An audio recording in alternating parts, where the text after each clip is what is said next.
Welcome to one more edition of Politics Done Right. I'm Egberto Willis, your host. I have a great show for you today. Many of you didn't see when we interviewed Ted Howard. I think you're going to get a treat out of it. And secondly, remember that guy who wrote that book about Trump? We have him as well. Author of The Tribalization of America, Ian Reifowitz. I think you're going to love those two interviews. But before we get started, I went and I did my job today. I early voted here in Texas, and I'm pretty sure most of you know who I voted for. The lines were long. I asked the person if the lines were this long all week. They said no, but since today's the last day of early voting, it was very, very long. It was a very long morning. I had to go out there and do my regular tests for blood pressure, and of course, I had to go get my, they do those kind of blood things on you. So it's been a long morning, and I spent an inordinate amount of time out there, much more time than I should have, mostly because, again, we had to wait. But anyhow, what's going on today? Folks, tomorrow is South Carolina. Do not make whatever the outcome of South Carolina is change the trajectory of our thought process with where this election is going. South Carolina is sort of I don't know how to explain it. But I am disappointed that many of the voters in South Carolina pretty much vote. Well, I'm going to leave it there. Anyhow, so we have the vote in South Carolina. The coronavirus, Donald Trump has set up his vice president for the fall. And I think what he's going to do in the long run is when this stuff gets out of control, blame it on the vice president, consider getting a new running mate and push some excitement into his campaign. And what's going to happen is people are going to say, oh, well, yeah, I guess it was the vice president who screwed up. And the assertive president, did something good about it. And he went ahead and got rid of that lousy vice president and brought in some fresh meat, somebody we can vote for. I don't know. I just thought it strange for the president to assign this to the vice president. I think the vice president is on shaky ground if you want to. I think the vice president is on shaky ground. So anyhow, check out these two interviews. They are great. I think you're going to enjoy them. Welcome to another edition of Politics Done Right. I'm here today with the one and only Ted Howard, who is president and co-founder of the Democracy Collaborative. And now he's also we know him as the author of several books, the author of several articles, but today he's here to talk to us not only about the economy, but about the making of a democratic economy. Ted Howard, welcome to Politics Done Right. Thank you so much, Egberto. Real pleasure to be here. I'm honored. Absolutely. So I'm honored to have you. First of all, I don't have the hard copy of your book. I'm trying to save the forest, okay? But I know you have a hard copy. Why don't you show us what it looks like? Yeah, let me just hold it up here. Oh, there we go. The other side. Yeah, there you go. There you go. That's the book. The making of a democratic economy. Absolutely. But you know what, Howard, Ted, before we get into the book, I want to talk to you a little bit about the state of our economy. Generally speaking, how would you describe what we're living in right now? Well, it depends who you ask. Now, if you ask the President of the United States, he points to, boy, the stock market's never been higher. The gross domestic products going through the roof. Everything's grow. I saw him the other day. He said because of his tax cuts, people are just filled with cash in their pockets. Well, that's that view. Here's the view that I think is more realistic. 47% of the American public, our families, can't assemble $400 from their paychecks in order to meet a basic need they have, like maybe a kid breaks a leg, or their car breaks down, or their roof needs to be repaired. In the most productive economy in the history of the world, 47% of our people can't put together $400. Just three people in this country, and listeners will know their names well, Bill Gates, Jeff Bezos, Warren Buffett, own more wealth than the bottom 160 million of us. In other words, half the country has less wealth than 3 people. The concentration of wealth is becoming ever more greater. It's escalating. It's been particularly escalating since President Reagan in the early 1980s, and in the United Kingdom, Margaret Thatcher, with their what's called the neoliberal agenda. And so I would say that we have an economy, to quote Joseph Stiglitz, the Nobel laureate economist, of, by, and for the 1%, and it's getting worse and worse. The wealth ownership pattern in this country is akin to what it was in medieval feudal Europe back in the 14th century. So that's the reality. I think we've got an economy that's very productive, but it extracts wealth from our economies and it centralizes it in fewer and fewer hands. And I think that's a tremendous jeopardy for the future of democracy as a principle in this country. You know what is interesting, Ted? Earlier, I want to say 2 things first. Earlier today on my show on KPFT, I was talking about this same thing, about the economy growing at 2% while the wealthy grows at north of 7%. That means it's extractive. You can only have the wealthy grow at a larger rate than the economy if they are taken away from everybody else. That's a mathematical fact. Now, I spoke to a caller today, and he said he looked around where he lives, and everything looked fine. So to him, the urgency with which I was talking was a bit too urgent, if you know what I mean. In other words, right now, a lot of people don't see the dire straits that we're in because they aren't specifically right. They're there, but they don't quite understand that they're there. My question is, how are we going to get them to realize that Dr. Richard Wolff, I'm pretty sure you're aware of who he is, he really taught me something, not only in a couple interviews that I did with him, but in a speech that he gave where he showed that we used credit as a form of theft, wage theft in this country. And many people, because of the way it's done, they don't see it. So I'd like you to tie that together. How can we get people to understand the dire straits that they're really in based on the camouflage and the facade that they have on their own lives? Yeah, I think that's a really, really good point, because when you look at what's actually going on statistically, the fact that our middle class and our working class are being hollowed out, that, for instance, we cite in our book, The Making of a Democratic Economy, a public opinion poll that showed something like 70% of the American public, and that's a lot of Republicans too, 70% say the system is rigged against them and for the wealthy. In fact, I heard something on the news last night that figures up to something like 85%. So you kind of look at that and you know, people are highly dissatisfied with a lot of what's going on in the country. And yet, you know, when you kind of look around, you know, the Walmarts are filled with lots of goods and people are going in there and using their credit cards. And so I think what really needs to happen here is a couple of things. One, we need to, I don't know if you remember the film The Matrix. Yes. I see actually they're making Matrix 4, Keanu Reeves coming back.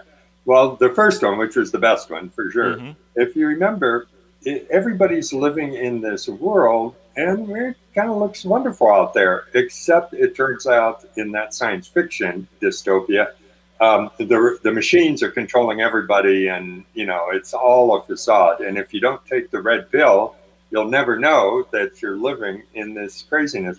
And so, in a sense, we're kind of living in that sort of country and economy, and we need to delegitimize this you know, this mythology that's taken. Right.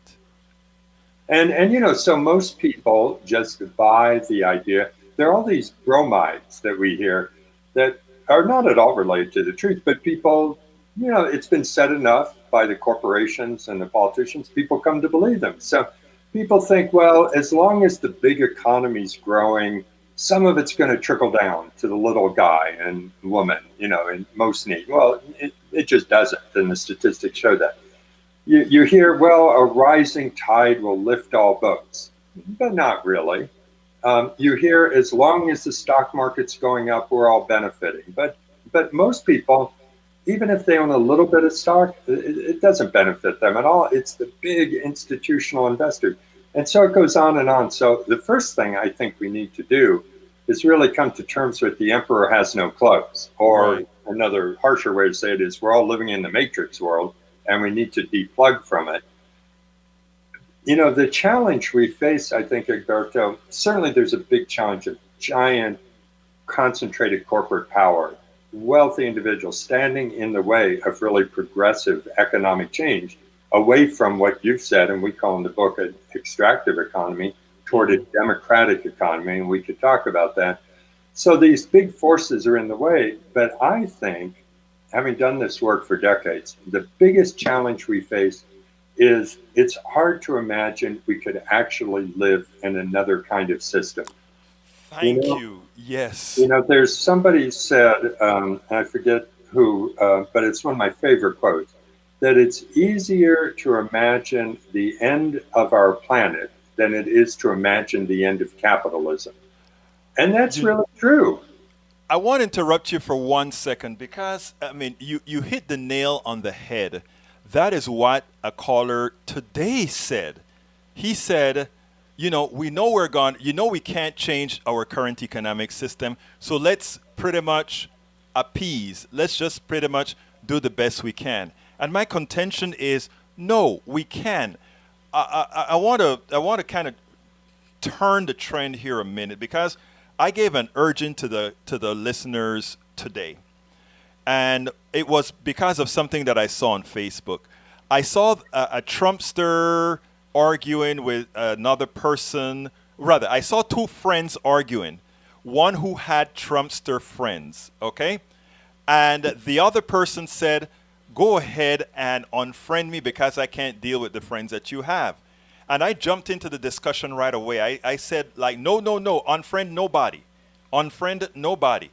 We don't want that. First of all, it messes up with the algorithm because now it keeps you constantly in a silo, right? You only see things that you want to see, and that doesn't lend itself for the kind of work that you and I want to get accomplished, and that is for everybody to get together to go against the real enemy, if you will. So I said, don't do that. Go ahead and just assume the other person has a mental illness, and you wouldn't treat anybody badly who had a mental illness. You would be sympathetic towards them. You'll be empathetic towards them. Try that, because we have to communicate with each other. We have to continuously talk to each other, because if we are talking, we can look at the real problem. What are your thoughts on that? Well, I think that's exactly right. You know, our organization, the co-founder of, is called the Democracy Collaborative. And part of the nature of this is we have got to be able to talk in a serious way based on facts and data about what's happening in our lives and what might be ways forward. I live in Ohio, and, it's a very interesting state. When Barack Obama first ran for president, Ohio voted for him. He carried Ohio. Second time Obama ran for president, reelected, carried Ohio. Trump comes along, Trump carried Ohio. And, what's happening is we're getting so, as they say on TV, so tribal and so disconnected from one another that this notion of what has made America a viable experiment. And it has tremendous flaws. And we, all the way back to the original sin of slavery of 400 years this month, through so many problems. But it's been a viable experiment because we've been able to grapple together with our problems and find a kind of civic purpose. And it's one of the things about the economy now. My co-author Marjorie Kelly and I like to talk about a moral economy. What are the values and principles of a really moral economy? But what has occurred is the economy has been so dislocated from the lives of people that it's all just data and forecasts and numbers. And we don't see that it's really about people. We've completely eliminated the human from the economy. So I agree with you. Rather than unfriend each other, what we need to do is start to get in a room and get really serious about what's happening. And, I think, our book is meant not only for those that are critics of the president, and I count myself among the most ardent critics, but for those who are supporters. Let's look and see, okay, you support this president. What have you got to say that since the Great Recession of a decade ago, 95% of all the income gains have gone to 1% of the people? We need to grapple with that. So I really think, to not go on and on, but, this idea that we live in a system and we kind of get trapped thinking we really can't get beyond it. You said their caller said, well, we need to appease them or whatever. But, Egberto, if you and I lived 3,000 years ago in Pharaoh's Egypt, which lasted like 2,000 years, I'm sure we would think, the world will always have pyramids and sphinxes and pharaohs. Or if we lived in the Middle Ages, there's always going to be the church and the king, and all the rest of us will be peasants and serfs. And now we study all that in the history books. And so what we're talking about is actually how do we move forward beyond this hyper casino capitalism that we live in into a new kind of economy that's neither the old style Soviet state socialism bureaucracy that's highly undemocratic, nor this extractive concentrated capitalism that's also highly undemocratic. What's the alternative? And that's what we need to build together. And that's your book, An Economy of, By, and For the People. So let's start there. You have it well organized in chapters. An economy of, by, and for the people.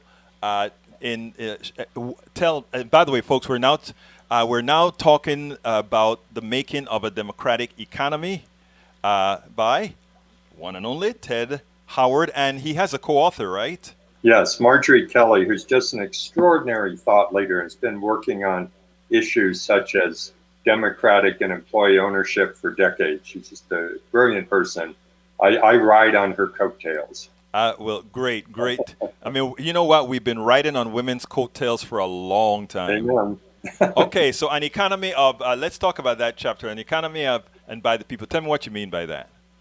Well, what we mean is, as I was saying, an economy that's really designed to serve people, not is disconnected from the lived experience of people. And what we do in this book, we've identified 7 principles of a democratic economy or a moral economy.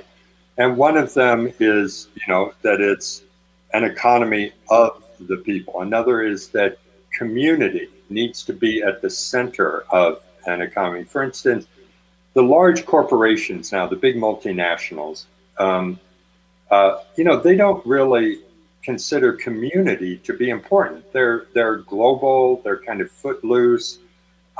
Their principle has been and continues to be to maximize the value of the shareholders' interests. And so, for them, a community is simply a place from which wealth can be extracted. It's not a place to really build. It's like, I live in Cleveland, Ohio. There are big corporations there, but they don't really care about Cleveland. If they can get a better deal and less taxes and fewer unions and all that by moving to Phoenix or moving to Mexico or moving to China, they'll go do it.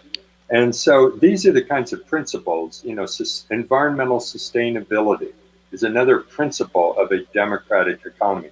Inclusion, the fact that those, that as an economy grows, everyone needs to benefit from it rather than the way we do it now. Again, in Cleveland, where I live, about a third of the population lives below the federal poverty line.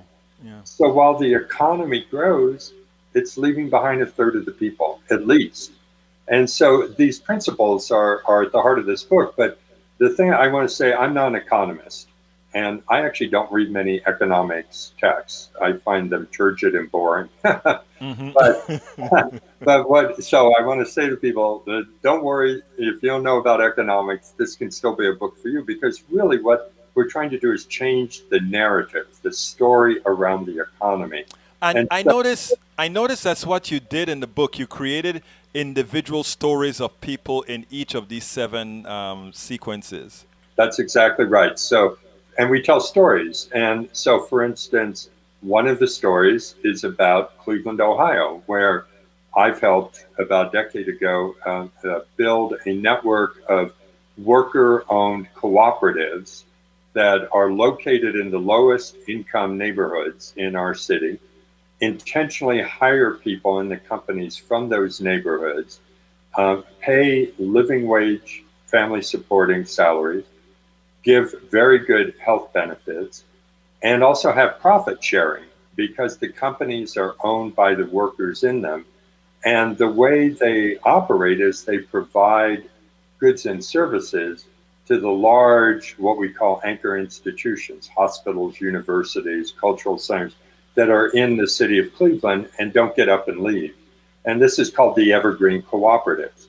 And so we tell the story of the Evergreen Cooperatives, not just from all the several hundred people that work in them, but from the eyes of one person who, when we first met him a decade ago, he was very entrepreneurial, but the entrepreneurship he had is he was selling hard drugs Right. and he didn't go of it. And then he'd been incarcerated. And we brought him into the company.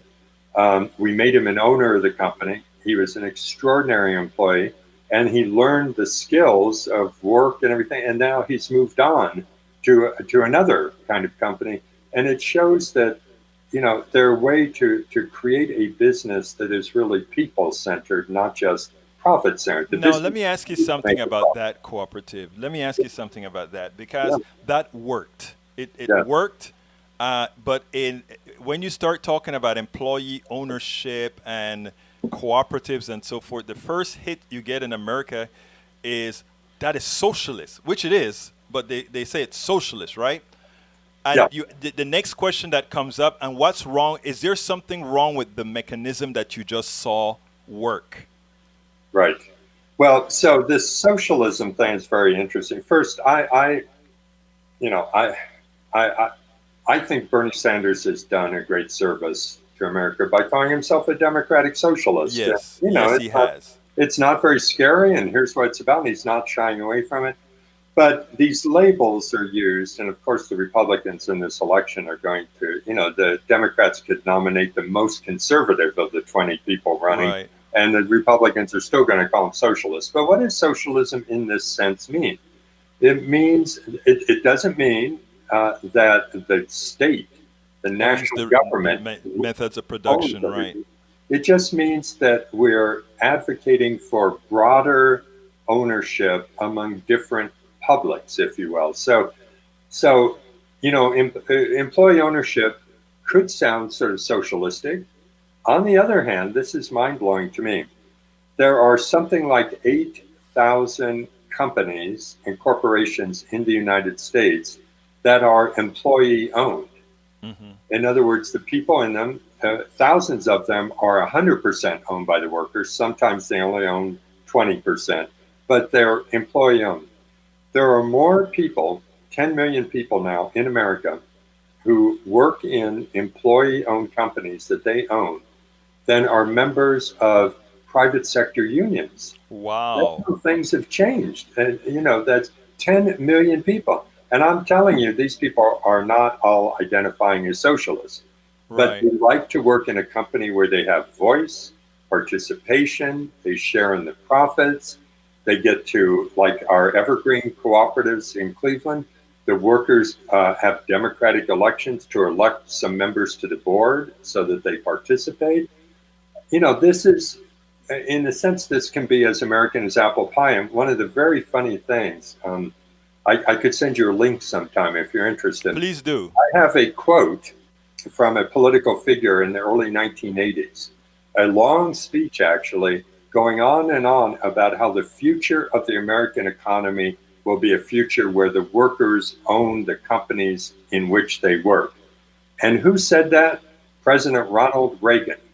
So if this is a left-wing socialist agenda, I guess we've got to say that President Reagan Was was. a left-wing socialist. Well, he was the one that said that he supported unions as well. He Yeah. was the one, so I mean, it's amazing the transition that we've made. Well, I mean, so what else in your book that we can talk about that you think, because you went ahead and called out just about every principle already, that the 7 principles. Well, I think one of my 2 stories that are really very, very interesting to me, and one is this principle of community, really reinforcing community.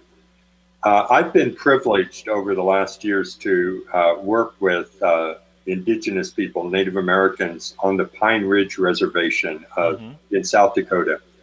And, I was saying the poverty rate in Cleveland is about 33%, and the unemployment rate in low income communities is maybe 40%. It's very Wow. tough. But on the Pine Ridge Reservation, which is the home of the Oglala Sioux, who were forced there at the end of the Indian Wars, Right. the unemployment rate there is always between 80 and 85%, if you can imagine that. So this is a place where people are in very dire circumstances, and yet they're tired. They're not waiting around for someone to do something. They've started, because they believe in their community, a group of young, very dynamic young Sioux leaders, men and women, have started what they call a regenerative community to build the sense of community for their people. They've got a piece of land that's 35 acres. They are building housing in the indigenous patterns and very environmental. They're starting to build light manufacturing that they'll own, their community will own, cultural centers, schools, and so forth. And the way they're building it is, rather than go off the reservation and hire, a white construction company from Rapid City, 2 hours away to come down and build things, the Sioux have begun what they're calling a Native American worker-owned construction company. Wow. So they built their own cooperative to build their own community. And I think that's a beautiful story. The other story I'll tell you very quickly, so I don't run on. I've been working in the United Kingdom, in England, with the Labour Party there. And of course, Jeremy Corbyn is, in a sense, a kind of version of Bernie Sanders. Will he be prime minister? As they say, inshallah, I hope so. It looks like there's going to be an election, Yes. Maybe in October. And I think there's a very good chance that he will be the prime minister.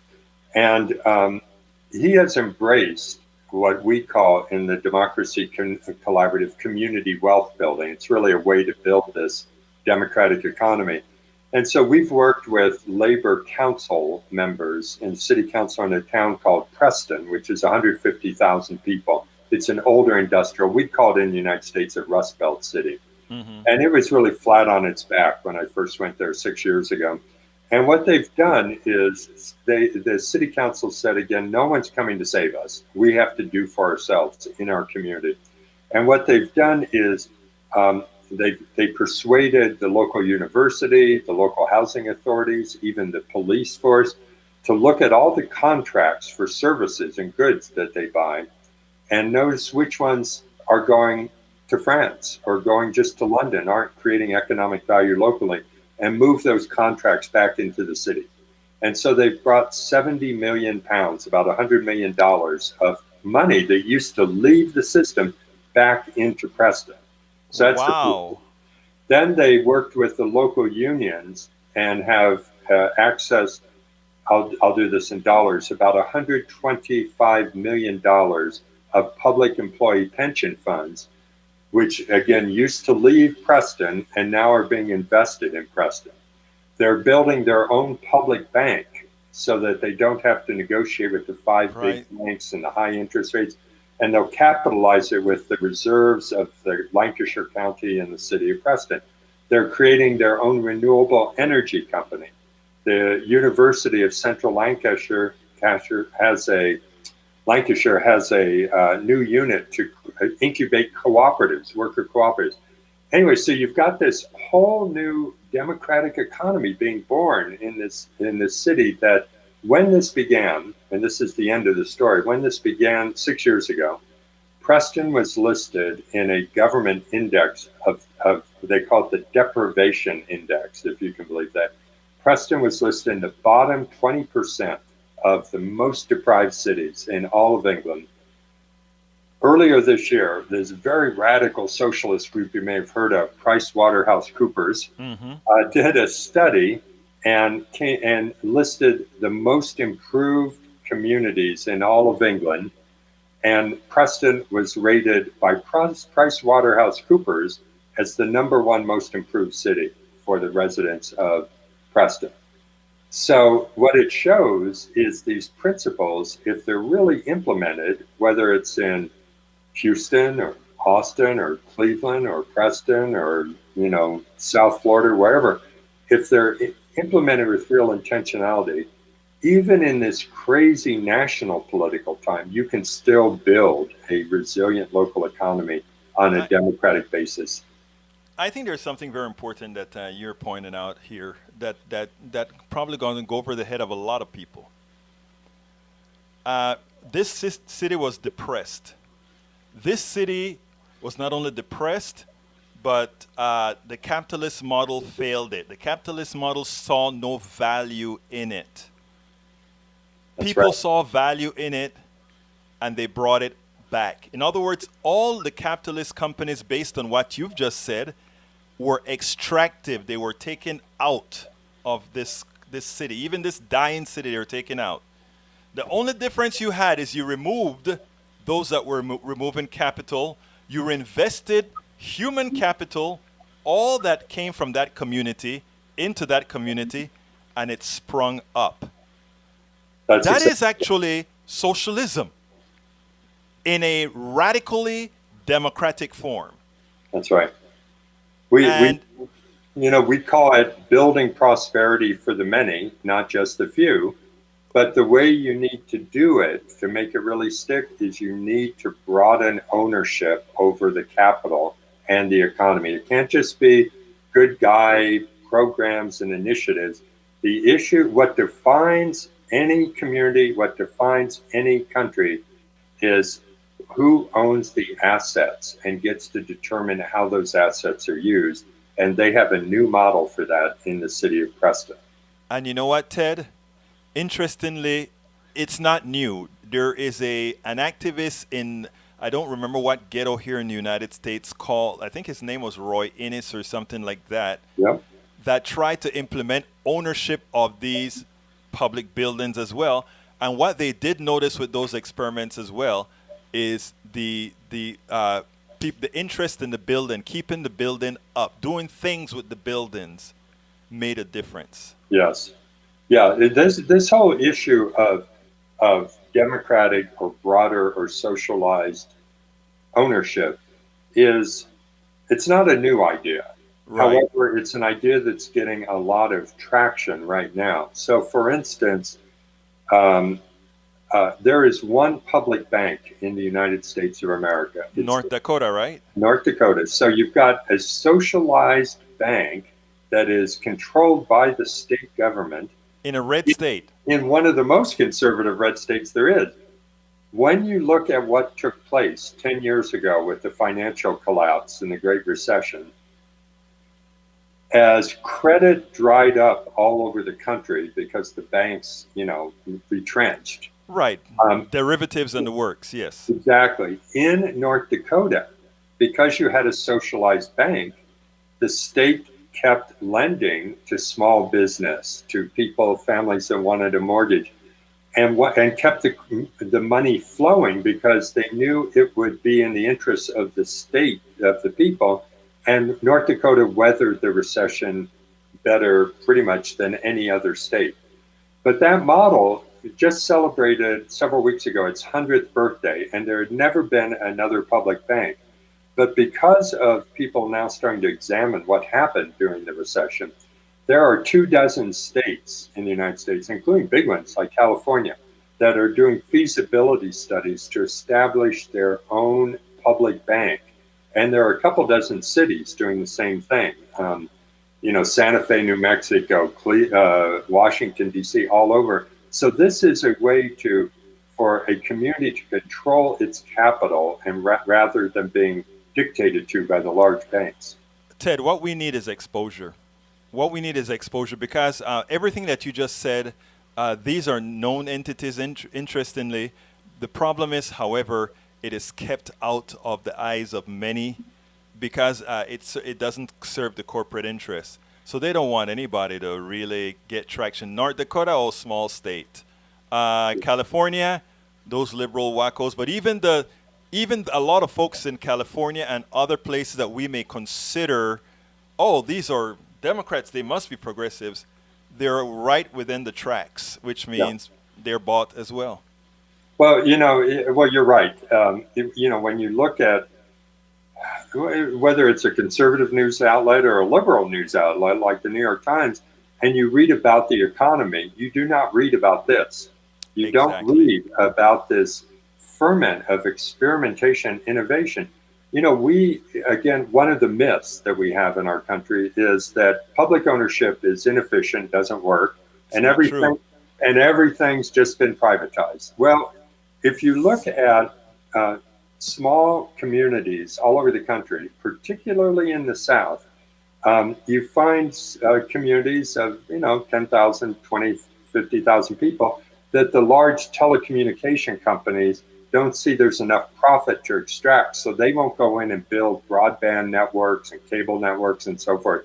So the city governments, this is a new trend, have been doing this all over the South, and almost all of the mayors of these cities are Republicans.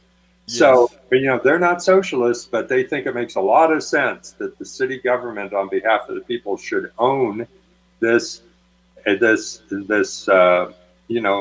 asset, and it is in effect socialized. So you're quite right. What we need to do is, and we hope this book makes some contribution, is tell the story that there is within the architecture of the giant capitalism we live in.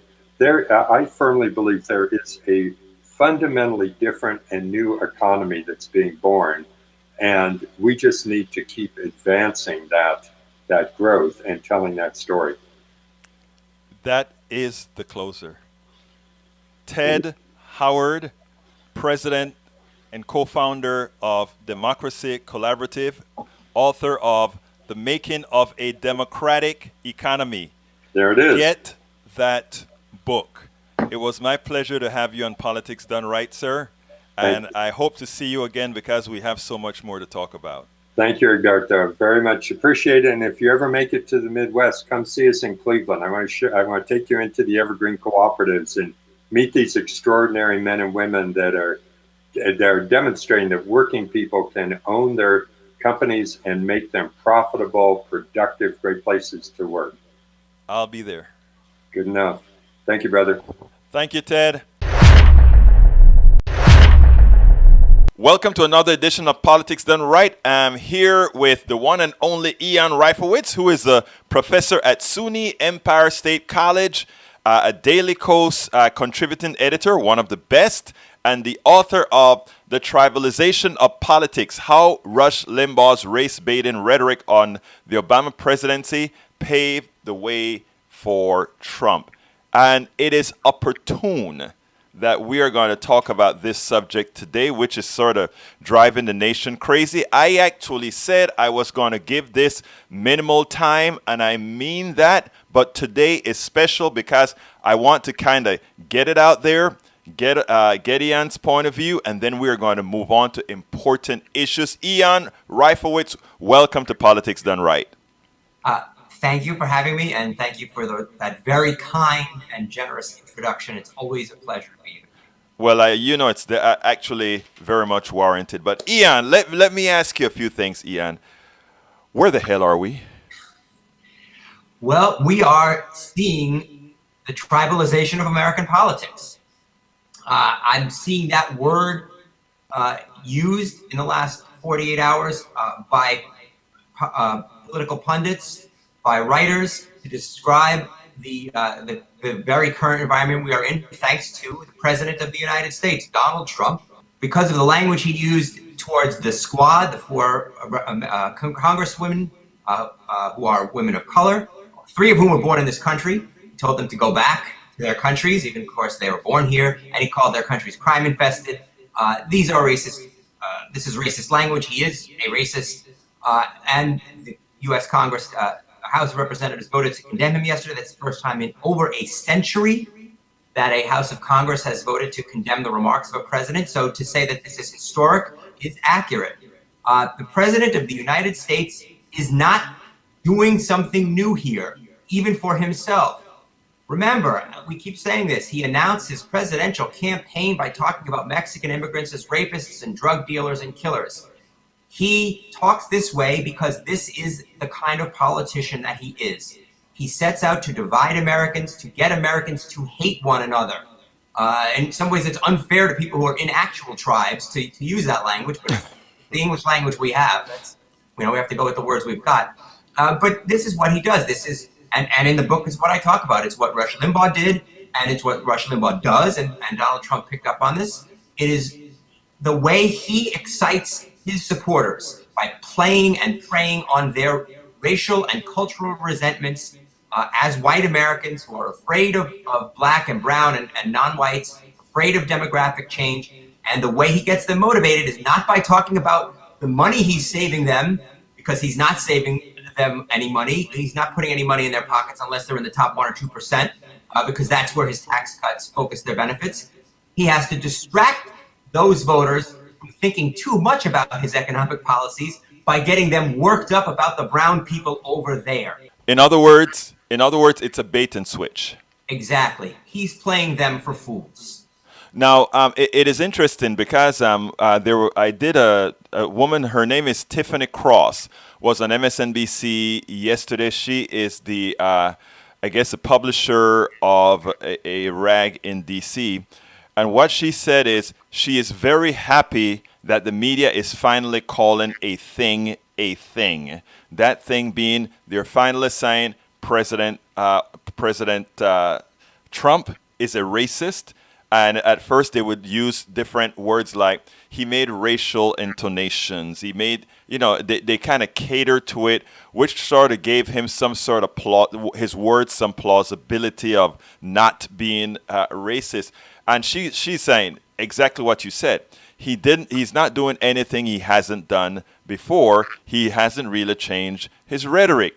Now, what I think it's important, I was on Facebook this morning, and a friend of mine, when I posted that little video snippet of what Cross said, she said, Egberto, it doesn't really matter because his people simply don't care.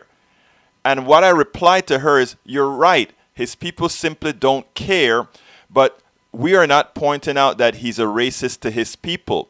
We're pointing out that he's a racist to all those people who thought their vote didn't matter and may think their vote does not matter. If they start to see him if the media points him out as a racist and they start to see him as existential to them, then that will put the fire under them, in my opinion, to go out there and vote. And your thoughts on that? No, I think what you said makes a lot of sense.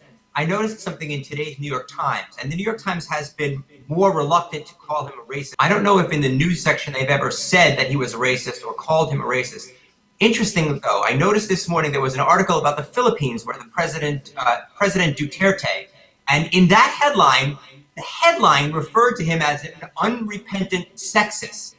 And it talked about this specific policy he had. Now, if they can call the president of the Philippines an unrepentant sexist, why can't they call Donald Trump a racist when he obviously is using racist language, making, yes, racially charged, whatever you want to call it, remarks? That's another way of defining them. But you have to also call them what they are, racist. And the point of the media is supposed to be to tell the truth, not necessarily to worry about how it's going to be read by his voters or his supporters or his opponents, for that matter. I think. Now, why do you think they're so hesitant to simply call a spade a spade? There is a general sort of establishment feel to the New York Times. there are different definitions of racism. I mean, I guess you can look at it a million different ways. You can talk about racism being actions and not words. I don't really subscribe to that very limited definition of racism. There are, people who will say, unless you say, I don't like this person because they are black, then you haven't crossed the line of racism, that you're just using racially charged language, whatever. And I get that, but there's a point at which people are not stupid. Donald Trump is not going to go out there and use the N-word. And if you limit yourself to the most obvious, blatant, Klan-style rhetoric, for that to be the only kind of racism means that the word is not very useful. If that's Exactly. We're speaking to Ian Reifowitz, who is a professor at SUNY Empire State College, a Daily Kos contributor, and author of The Tribalization of Politics: How Rush Limbaugh's Race-Baiting Rhetoric on the Obama Presidency Paved the Way for Trump. And this is a book here. Folks, let me tell you, all that we're seeing now is not only documented in this book, but it's explained in this book. The mechanics of what's being done here is well thought out and well expressed in Ian's book. It is something probably you should get for quite a few of your friends, including some of your friends that subscribe to Trump's tenets, if you will. Because I think after reading this book isn't, and the way I see it, I don't think this book is written solely for the person who is to enlighten the progressive. I think a good, stable conservative who still has an affinity for Trump could get a bit out of this, because that's just how well it's written. Now, Ian, let me ask you another question. Why is it that you think a large percentage of those people who should know better, meaning many Republicans who should know better, many business persons who should know better, why is it that they are not coming out strongly, not specifically to condemn this guy, but to weaken this guy's position, which would be self-condemning, if you will? Well, I mean, you're talking about members of the political establishment or the business establishment, not the average. Right. I mean, people that know better. People that really themselves, we know, are not racist. Right. The answer to that is that he has delivered on at least some of their priorities. Simply by being in the White House, he allows them to confirm judges, two to the Supreme Court, right? We have Justice Kavanaugh and Justice Gorsuch. The former was in a seat stolen from Barack Obama's nominee. That's what their interests are: cutting taxes for the rich, getting people on the federal and on the Supreme Courts to back conservative positions on social issues, but probably more importantly, to back conservative issues on conservative ideas and politics on economic issues, on issues of regulation, and on issues like gerrymandering and voting rights, which help perpetuate further Republican victories. They are playing that game. They are holding their nose. They are unprincipled.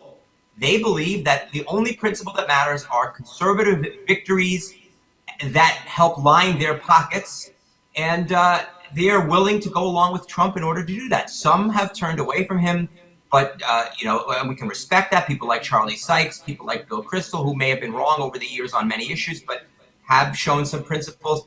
I'm very disappointed in Mitt Romney. I don't understand what the purpose of in Mitt Romney's mind of running for the Senate at his age, with his record of accomplishment as a former major party nominee. What was the purpose of going to the United States Senate from a red state, other than to stand up to Donald Trump, other than to provide a Republican alternative to Donald Trump to rally around? I'm very disappointed, frankly, in his performance. Yeah, that is sad. So what do you think is the outcome? I have some ideas, but I'd rather hear yours first. I believe this is well calculated. I think this is well timed. And I think if the Democrats play it wrong, they lose. I think you're right. It is not an accident that all of these tweets have taken out of the media the fact that Trump caved on the census question. I mean, he had to. He had no choice, according to the Supreme Court's decision. But he caved on the census question, which was a major major defeat for the white nationalists, keep America white people who back him. They could have been very disenfranchised, disappointed in him. Instead, he pivots from that loss to another way of revving up that same base with this "go back to your country," you brown women remarks. He's not stupid when it comes to the politics of resentment, when it comes to the tribalization of politics. He knows exactly what he's doing.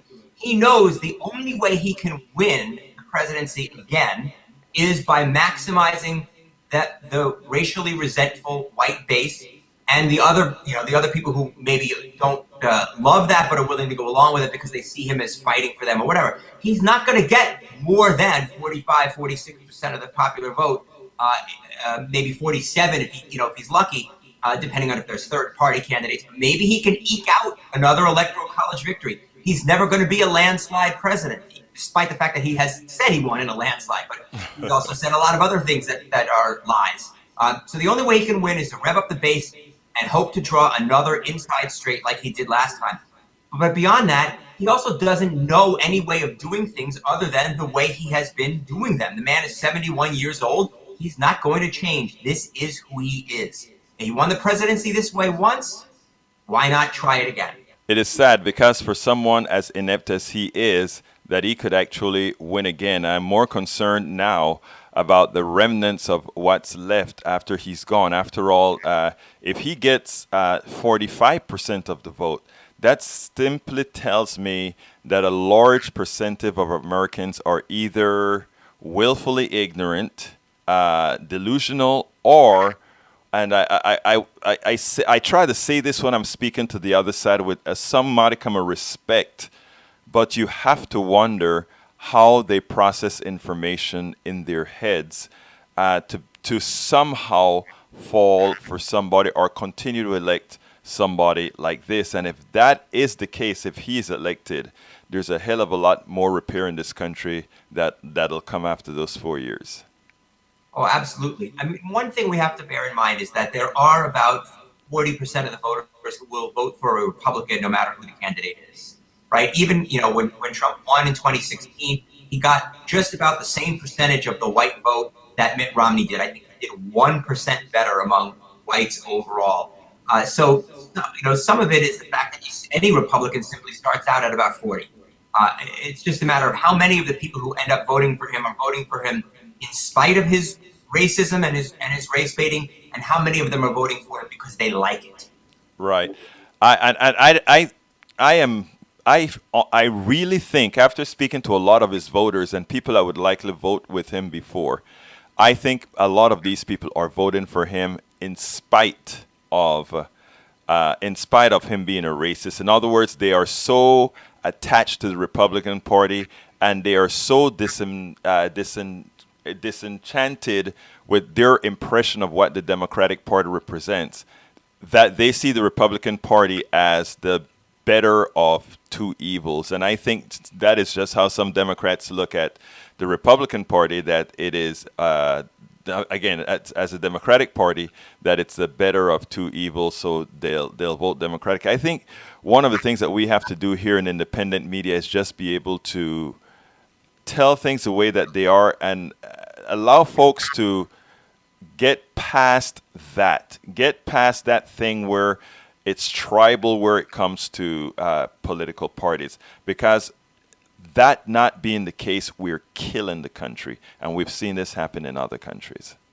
No, you're absolutely right, and I do think there are ways forward, and I do think Barack Obama has provided some examples of that, and that's what I wrote about in my previous book, which was Obama's ideas. He understood how to use empathy, and I think he was sincere. I mean, if you read his writings going back to the early 90s when he wasn't interested in politics, or if he was, it was a long game. He talked a lot about empathy. He would talk to people and say, look, I understand that working class white voters, for example, don't feel that their position is so great and they have suffered from X and Y and Z, and I understand their pain. And by saying that, those people listening to him can say, oh, wow, this is a guy who's not just against me, but he understands where I'm coming from. And then the next part of his speech, he can say, and So have Americans of color suffered. They've suffered from X and Y and Z. And those people that he just showed empathy for those white working class voters, feel that he cares about them. So they're saying to themselves, maybe I'm going to be a little more willing to listen to the other things he has to say. And then those people can feel more empathy for the Americans of color that Obama is talking about in the next sentence and in the next paragraph. That's how you repair tribalization. I do believe that Barack Obama has shown us how to do this, both in terms of political success, right? He won the presidency twice with more than 50% of the popular vote. And not that every person in America has the strength of character of Barack Obama, but the more you and I and people out there who want to reach out can model his behavior, I think the more success we'll have, not only in reaching voters in terms of winning elections, but just in terms of making our society one in which there is more empathy, in which there is it will be a better place to live. Right. I agree completely. And that is something that we must work on. That is something that is my passion. I have the phrase that I always use. When we unite the ghettos, the barrios, and Appalachia, we would have won. And in effect, that is exactly what we work towards. We got to put all these people together because, you know what, the fight, the just continual fighting a 50-50 or 49-51 country just doesn't work. So Ian is the author of The Tribalization of Politics, How Rush Limbaugh's Race-Baiting Rhetoric on the Obama Presidency Paved the Way for Trump. This book is prescient. This book illustrates exactly what happened, what is happening, and you know what? By inference, what is likely to happen. Ian Reifowitz, it's been my pleasure having you on Politics Done Right. It's always a pleasure for me too, Egberto. Thank you. I'm pretty sure you enjoyed those two interviews. Folks, please remember, get ready. Super Tuesday is when again? Tuesday coming up. Be cognizant that there's going to be a whole lot of spinning going on. If Bernie wins or Elizabeth wins, they're going to try to make it into some sort of a, oh my God, the socialists have won. Don't fall for any of that. We are serving the people. We are here to ensure the people get what the people want, what the people are asking for, what the people need. Let's go out there, vote progressive, vote with our minds, and in as much as it's not in the nature of many, you have to become fishers of people. You have to tell our message catered to those who we're talking to. My name is Egberto Willis, and you know how I end this baby. I am what? Out!